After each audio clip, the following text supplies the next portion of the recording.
Salam pemirsa, kali ini kita akan membahas tentang perlombaan senjata yang terus berkembang pesat antara Partai Komunis Tiongkok dan Amerika Serikat. Beberapa domain persaingan sama tingginya dengan ruang angkasa. Kini, teknologi luar angkasa komersial akan menentukan perlombaan inovasi militer. Penggunaan berbagai fasilitas saat ini, mulai dari GPS, Wi-Fi, transaksi bank, hingga sistem pertahanan rudal, semua memerlukan infrastruktur satelit. Karena itu, tak mengherankan Amerika Serikat dan Tiongkok berinvestasi secara besar-besaran dalam antariksa militer dan kemampuan counter space mereka. Apa yang sering diabaikan dalam perlombaan ini adalah bagaimana setiap negara berjibaku ingin keluar sebagai pemenang. Memang, selama dekade terakhir, visi Tiongkok dan Amerika Serikat untuk luar angkasa masa depan semakin berbeda, dan sarana yang digunakan setiap negara untuk memanfaatkan industri luar angkasa telah berkembang dengan visi tersebut. Di Tiongkok, arsitektur statis yang berkembang dirancang untuk mengatur dan mengarahkan industri luar angkasa sebagai satu bagian dari keseluruhan masyarakat, berbarengan dengan keseluruhan negara komunis. Sementara itu, Amerika Serikat bertaruh besar kepada perusahaan Amerika berinovasi dalam jawaban baru untuk mengamankan perdamaian di perbatasan terakhir. Yang pasti, hubungan antara kedua negara dan industri antariksa masing-masing akan menentukan karakter militer dan perang mereka selama beberapa dekade mendatang. Namun demikian, untuk memahaminya, pertama-tama perlu dipahami seperti apa kompetisinya dan bagaimana kompetisi bisa sampai sekarang. Kompetisi luar angkasa Amerika Serikat-Tiongkok. Persaingan komersial dan militer antara Tiongkok dan Amerika Serikat telah meningkat selama bertahun-tahun karena hubungan antara kedua negara terus merosot. Mungkin tidak ada tempat yang lebih benar daripada di domain luar angkasa yang sangat penting bagi teknologi militer dan sipil di seluruh dunia. Pentagon saat ini berusaha untuk mengurangi ketidakpastian dalam operasi luar angkasa, bahkan ketika Tiongkok sedang mengembangkan senjata untuk digunakan melawan aset luar angkasa Amerika Serikat.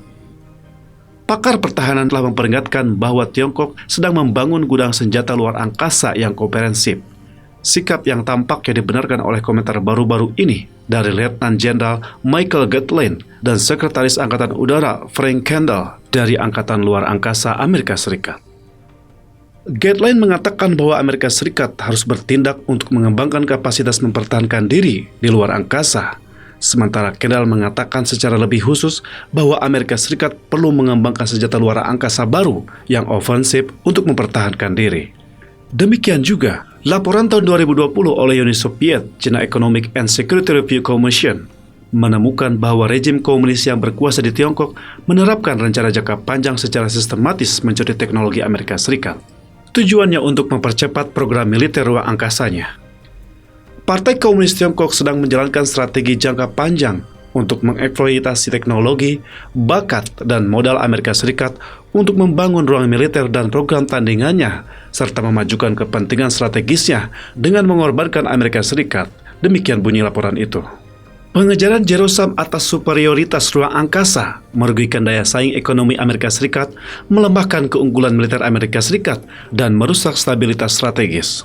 Singkatnya, sebagai ancaman bagi keamanan nasional Amerika Serikat, tambah laporan itu. Sebagian besar persaingan antara Tiongkok dan Amerika saat ini berasal dari fakta bahwa Amerika Serikat dan Tiongkok tidak berkolaborasi dalam pengembangan atau eksplorasi ruang angkasa. Sejak Kongres Amerika Serikat meloloskan The Wood Amendment pada 2011, NASA secara eksplisit dilarang kerjasama dengan Tiongkok dalam masalah ruang angkasa. Pakar pertahanan dan keamanan mengatakan bahwa program luar angkasa Tiongkok adalah ancaman militer langsung ke Amerika Serikat. The Wood Amendment adalah bagian dari upaya yang lebih besar untuk melarang transfer teknologi yang tidak diinginkan ke Tiongkok dari Amerika Serikat. Maksud dari amendement tersebut seolah-olah untuk memblokir PKT dari teknologi Amerika Serikat untuk membatasi kecepatan kemajuan teknologinya. Namun rencana tersebut tidak berhasil dan PKT tetap dapat terus maju dengan menciptakan sistem ruang angkasa saingannya sendiri secara rahasia yang mana tidak cukup diketahui oleh Amerika Serikat untuk mencegahnya secara memadai. Misalnya, uji senjata hipersonik tahun lalu. Semua ini telah menciptakan permintaan yang mendesak untuk teknologi ruang angkasa generasi berikutnya di Tiongkok dan Amerika Serikat. Apakah teknologi tersebut semacam roket, pemrosesan gambar, pengumpulan data cuaca, komunikasi broadband, atau yang lainnya? Militer negara masing-masing sedang terburu-buru untuk memperoleh dan mengirimkannya sebelum negara lain dapat melakukannya. Yang pasti, PKT saat ini tertinggal dalam perlombaan ini.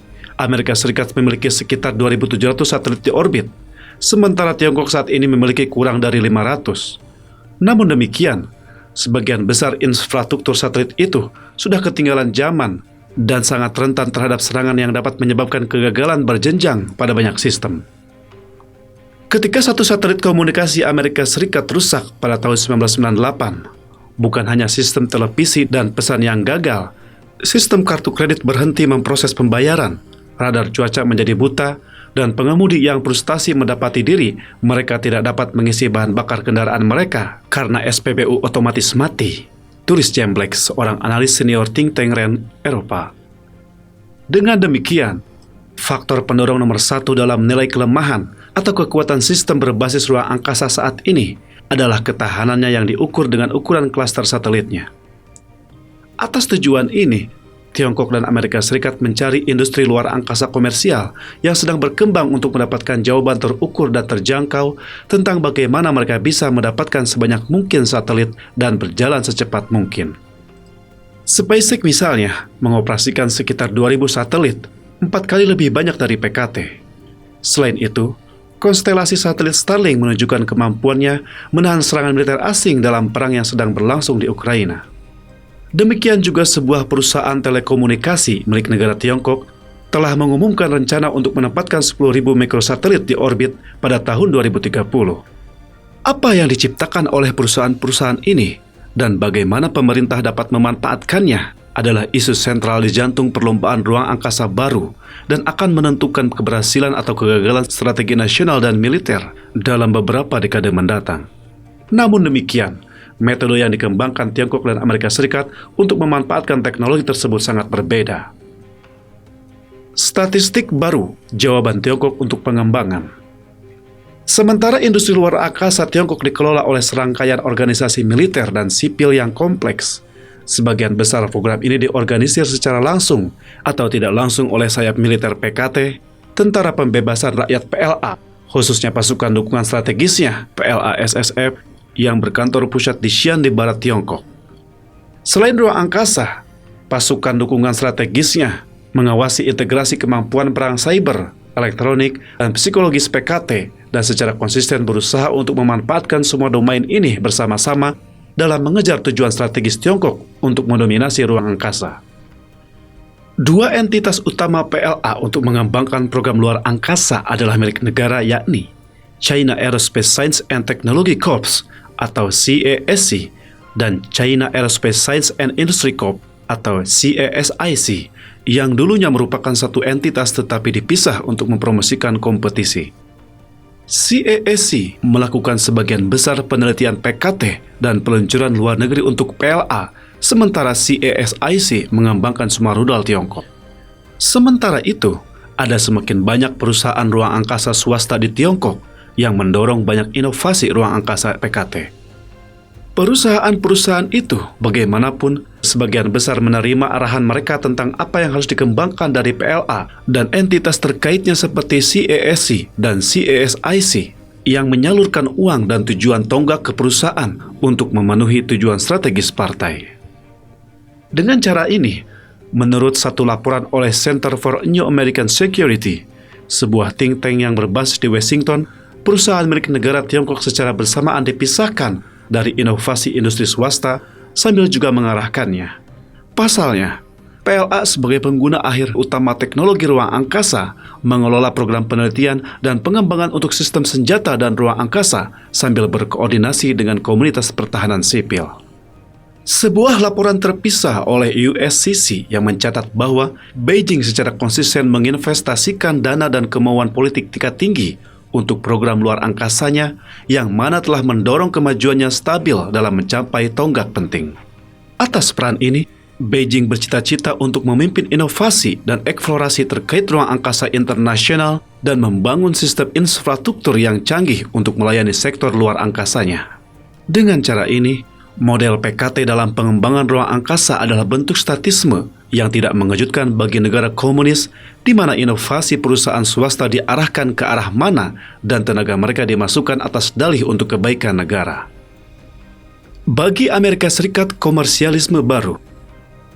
Bagi banyak orang, model PKT untuk pengembangan ruang angkasa mungkin tampak hanya sebagai versi berat dari proses akuisisi tradisional militer Amerika Serikat, di mana birokrasi pertahanan dengan lesu menginvestasikan jumlah yang semakin besar ke beberapa perusahaan pertahanan khusus untuk teknologi custom. Namun demikian, Amerika Serikat menjauh dari model itu dan mengejar pendekatan komersial pertama untuk pengembangan teknologi untuk aset berbasis ruang angkasanya.